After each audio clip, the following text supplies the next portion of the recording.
आज की तीन बड़ी तस्वीरों के साथ, और ये तस्वीरें सबसे पहले आपको दिखाते हैं।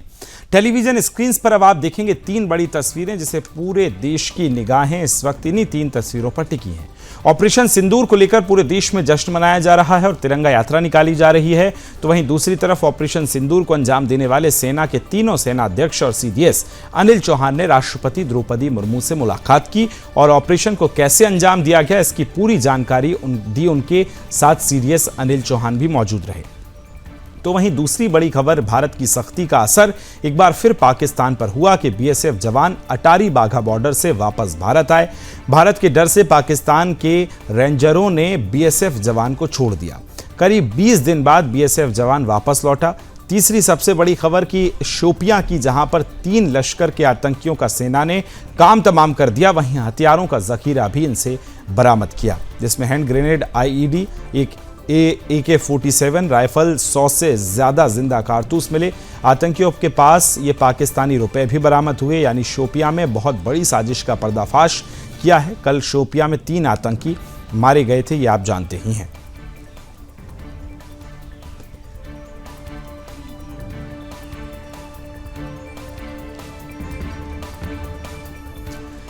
अब आगे बढ़ेंगे, बात होगी ऑपरेशन सिंदूर खत्म होने के बाद। अभी हालांकि खत्म नहीं हुआ है। सेना प्रमुखों ने राष्ट्रपति द्रौपदी मुर्मू से मुलाकात की है।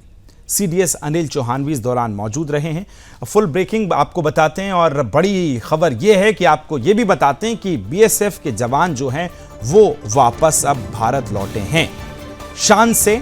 और भारत में उन्होंने बीएसएफ के जो जवान थे बाघा बॉर्डर से, उनको भारत वापस लाया गया है।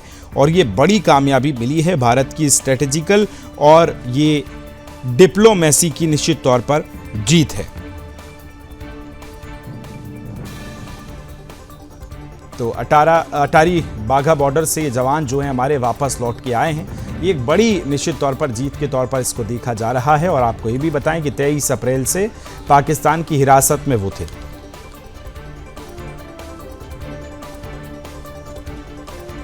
तो आपको यही हम बता रहे हैं कि अटारी बाघा बॉर्डर से किस तरह से बीएसएफ जवान पूनम कुमार जो हैं वो भारत वापस लौटे हैं। पाकिस्तान ने अपने घुटने एक बार फिर टेके, क्योंकि ये भारत की कूटनीतिक जीत है, जिसके चलते, जिसके डर से पाकिस्तान ने एक बार फिर हमारे बीएसएफ जवान को वापस किया है। आप जानते हैं कि एक तस्वीर आपने देखी होगी, उस समय हमारे अभिनंदन जो कैप्टन थे और पायलट अभिनंदन थे जो पाकिस्तान चले गए थे, उसको किस तरह से पाकिस्तान ने छोड़ा था, और अभी पूनम कुमार को भी पाकिस्तान ने छोड़ा है।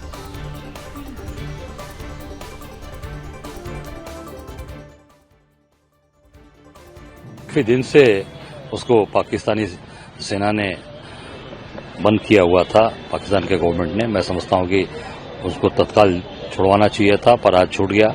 मैं निश्चित तौर से और उस जो हमारा छोटा है बीएसएफ का जवान, उसको मैं अपनी शुभकामनाएं देता हूं।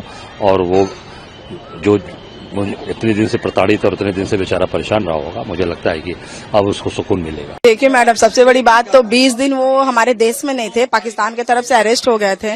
तो आज तो बहुत ही खुशी हुई। सुबह में ही फोन आया था सीओ साहब का वहां से कि देखिए वो पीके साहब आ गए हैं, इंडिया आ चुके हैं, टेंशन मत लीजिए, वो एकदम सही सलामत है, आप टेंशन मत लीजिए, बिल्कुल ठीक है। और मेरे हस्बैंड ने भी मुझे वीडियो कॉल किया था, एकदम टोटली वो फिट है, फिजिकली फिट है, और बोल रहे थे कि टेंशन मत लो, मैं ठीक हूँ, मैं फ्रेश होके मैं तुमको 3 बजे फोन करता हूँ। देखिए मैडम, उनसे तो मेरी 3 दिन पहले कांटेक्ट हुई थी, 4 दिन पहले। तो उन्होंने मुझे कहा था कि टेंशन मत लीजिए, इसी सप्ताह आपके हस्बैंड आ जाएंगे। मैंने उन्होंने भी बहुत योगदान दिया, बहुत जोर शोर से वो भी बात कर रही थी। बीएसएफ के डिपार्टमेंट में जितने भी सीनियर है, हमारे यहाँ के जो चेयरमैन है, वो तो शुरू दिन से ही लगे हुए हैं।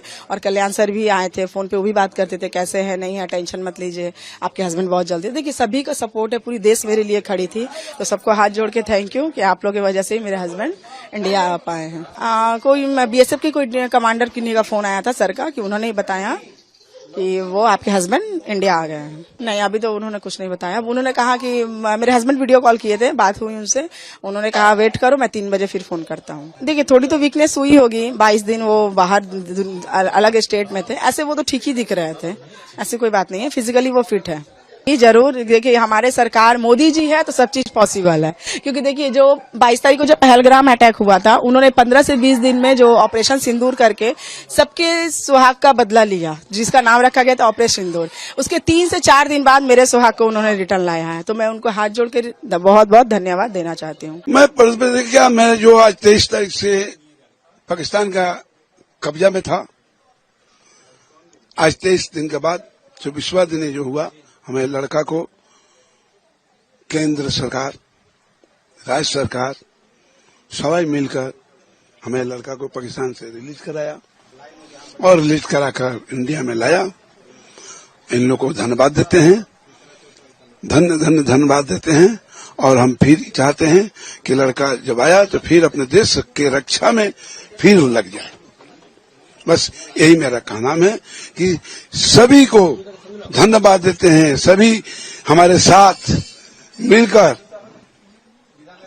केंद्र सरकार हो, राज्य सरकार हो, हमारे म्युनिसिपैलिटी के चेयरमैन विजय सागर मिश्रा जो हैं, वो सभी एमएलए जो थे, सुदीप सेन या कल्याण बनर्जी, ये सब हमारे घर में आए थे और मेरे को सांत्वना दे के गए थे कि आज नहीं तो कल लड़का आपका घर में आएगा। तो आ गया। मैं बोलूं कि वो आ गया, मैं यही खुशी हूं और यही धन्यवाद देता हूं।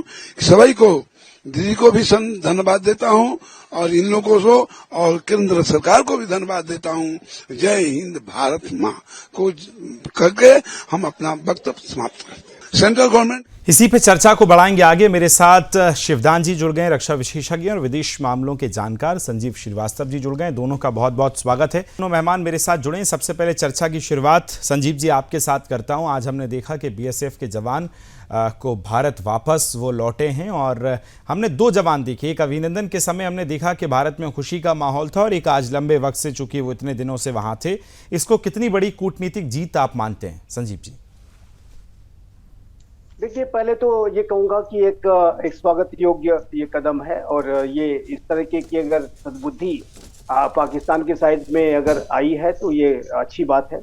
लेकिन ये जो जाहिर है कि भारत के द्वारा जो एक आतंकवाद के विरुद्ध सख्त पोस्चर दिखाया गया और भारत ने जो एक कड़ी कठोर कार्रवाई पाकिस्तान के विरुद्ध की, तो उससे पाकिस्तान भी इस बात को अच्छी तरह से जानता है कि यदि भारत के जवानों के प्रति और कोई असम्मान दिखाया जाएगा, किसी तरीके के उनके साथ अगर दुर्व्यवहार होगा, तो ये भारत बड़े तरीके से रिस्पॉन्ड कर सकता है। हमारे प्रधानमंत्री ने इस संदर्भ में एक न्यू नॉर्मल की भी बात कर दी है और उन्होंने ये भी कहा है कि आतंकियों को और आतंक के पनाहगारों को एक साथ ट्रीट करेंगे, एक जैसा ट्रीट करेंगे। तो ये मुझे लगता है कि ये भारत के जो कठोर जो नीतियों की वजह से, सशक्त नीतियों की वजह से ही आज ये पाकिस्तान को इस तरीके की उसके अंदर रियलाइजेशन आया है कि अच्छा होगा कि हम उनके जवान को छोड़ दें जो हमारी कैप्टिविटी में है। तो ये निसंदेह अगर इस तरीके का विजडम प्रिवेल हुआ है तो अच्छी बात है। और अब जो सीज फायर की जो सहमति बनी है, उस पर भी भारत यही अपेक्षा करेगा कि वो सीज फायर बना रहे और उसको भी किसी तरह से वायलेट करने की कोशिशें न की जाए। बिल्कुल, लौट रहा हूं सर आपके पास। शिवदान जी, आप किस तरह से देखते हैं? आज 3 तस्वीरें आई। एक तरफ राष्ट्रपति जी ने तीनों सेना प्रमुखों सीडीएस से मुलाकात की, दूसरी तरफ हमने जो ऑपरेशन क्लियर चलाया था उसमें जो 3 आतंकियों को मारा और कितना सामान, गोला बारूद बरामद किया, और तीसरी तस्वीर जिसमें हमारे जवान बीएसएफ के वापस लौटे हैं। ये भारत की दृढ़ इच्छा शक्ति को भी दर्शाती हैं तीनों तस्वीरें। शिवदान जी देखिए, ये जो तीनों तस्वीरें हैं, ये पूरे देश के लिए एक प्रकार से बड़े गर्व की विषय है कि आज पाकिस्तान पर इतना प्रेशर पड़ा है।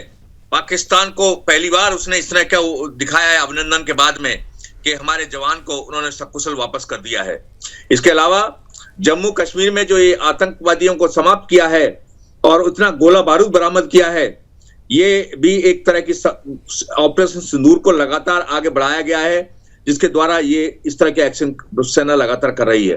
मैं ये बताना चाहता हूं कि ऑपरेशन सिंदूर खत्म नहीं हुआ है। ऑपरेशन सिंदूर चलता रहेगा जब तक भारत में पाकिस्तान आतंकवाद को बंद नहीं करेगा। और एक प्रकार से हमारे प्रधानमंत्री ने एक ये बहुत अच्छा कदम उठाया है, जिसके द्वारा सेनाएं लगातार आतंकवादियों के खिलाफ एक्शन लेती रहेंगी और इनको समाप्त करती रहेंगी। अब अलग से कोई हुक्म की जरूरत नहीं पड़ेगी और ये एक पाकिस्तान को भी चेतावनी है कि वो सुधर जाए क्योंकि अब भारत हमेशा उचित कदम उठाएगा आतंकवादी को समाप्त करने के लिए। यदि आतंकवादी पाकिस्तान जाके छुपेंगे तो भारतीय सेना उनको वहां भी मारेगी। और आज राष्ट्रपति महोदय ने जो तीनों सेना प्रमुखों से मुलाकात, इस सेना के लिए बड़ा एक प्रकार से उनका आशीर्वाद मिलने का समय है और उन्होंने तीनों सेना को मनोबल बढ़ाया है। संजीव श्रीवास्तव जी, आज हम ट्विटर पर देखें और तमाम सोशल मीडिया पर देखें, शिवदान जी आपके पास मैं लौटूंगा, लेकिन उससे पहले संजीव श्रीवास्तव जी, आज हम देख रहे हैं कि एक ट्रेंड है कि तुर्की ने जिस तरह से पाकिस्तान की मदद की तो अब भारत आयात सारे बंद करे, निर्यात बंद करे, तुर्की के साथ अब कोई व्यापारिक समझौता नहीं होगा। इस ट्रेंड को किस तरह से देखते हैं आप और इस मांग जो अब भारत के कोने कोने से उठ रही है?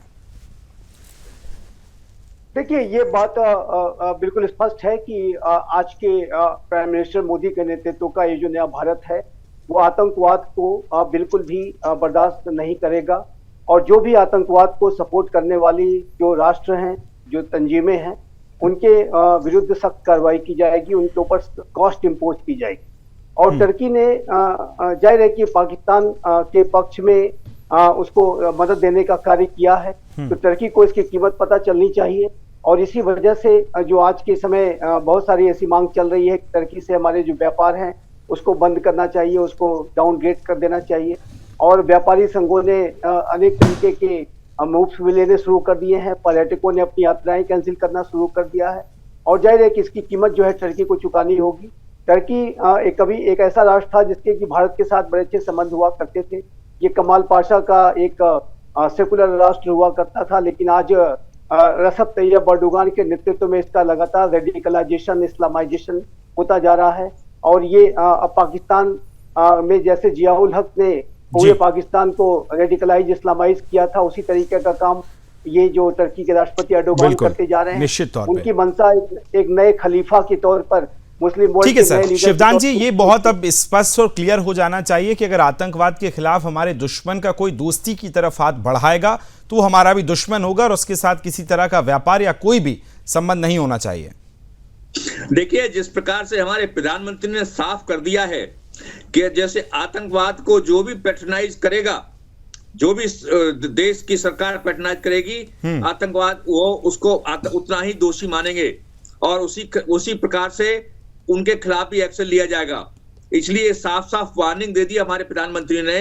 पाकिस्तान को जो आतंकवाद को सपोर्ट करता था, उनको पालता था, और उसके अलावा जो देश आतंकवाद को पालने में पाकिस्तान की मदद करेंगे, उनके साथ भी जो भी कार्रवाई पाकिस्तान भारत कर सकता है वो उस तरह कार्रवाई की जाएगी। और अभी टर्की ने जो ये ड्रोन्स वगैरह पाकिस्तान को सप्लाई किए थे, जिनके द्वारा वो हमले कर रहा है, उसके कारण टर्की से भी भारत ने अपने संबंध समेटने शुरू कर दिए हैं और जो भी उससे संबंध थे उनको भारत खत्म कर रहा है। निश्चित तौर पर सर, और इस तरह के फैसले बिल्कुल होना ही चाहिए और भारत के अलग अलग कोने में ये मांग अब उठने लगी है, तेज हो गई है। फिलहाल आप दोनों का बहुत बहुत धन्यवाद मेरे साथ इस चर्चा में जुड़